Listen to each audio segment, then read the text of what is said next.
എന്റെ ജീവിതത്തിൽ ഏറ്റവും കൂടുതൽ സ്വാധീനിച്ച വ്യക്തികളിൽ ഒരാളാണ് ഉമ്മൻചാണ്ടി. ഞാൻ MLA ആയിരിക്കുമ്പോൾ അയാൾ പ്രതിപക്ഷ അപകടം പറ്റി ആശുപത്രി കിടന്നപ്പോൾ അയാൾ മുഖ്യമന്ത്രിയാണ്. അയാൾ കോഴിക്കോട് വന്നു.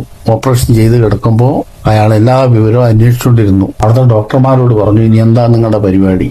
അപ്പൊ അവര് പറഞ്ഞ എന്താ, ഇനി ഇവിടെ പ്രത്യേകിച്ചൊന്നും ചെയ്യാനില്ല, വീട്ടിലേക്ക് കൊണ്ടുപോയിക്കോട്ടെ എന്നാണ്. അപ്പൊ ഉമ്മൻചാണ്ടി പറഞ്ഞത് പറ്റില്ല, ഞാൻ വെല്ലൂര് വിളിച്ച് ഏർപ്പാടാക്കിയിട്ടുണ്ട്, വെല്ലൂർക്ക് കൊണ്ടുപോകണം എന്ന് പറയുകയും അയാൾ ഒരു കത്തും തന്നു. ഈ കത്ത് അവിടെ കൊടുക്കാൻ പറഞ്ഞു ഡോക്ടർ. ആ കത്തിൽ പറഞ്ഞതെന്ന് വെച്ചാൽ അഡ്വാൻസ് ആയിട്ട് ഒരു പൈസയും മേടിക്കാൻ പാടില്ല, ആ തരാനുള്ള നിർവാഹം ഇയാൾക്കില്ല, ഫുൾ ചികിത്സ നടത്തണം, പൈസ ഗവൺമെന്റ് തരും. വെല്ലൂര് 4 മാസം. തിരിച്ച് ഞാൻ ഇവിടെ വന്നു. ആ തിരക്കുള്ള മനുഷ്യൻ ഇവിടെ വന്നിട്ട് മുഖ്യമന്ത്രി എന്റെ അടുത്ത് വന്നിട്ട് ആകാംക്ഷയോടുകൂടി സ്നേഹത്തോടുകൂടി 3.5 മണിക്കൂർ നേരം സംസാരിച്ചിരുന്നിട്ട് അയാളെ മറക്കാൻ വേണ്ടി കഴിയും.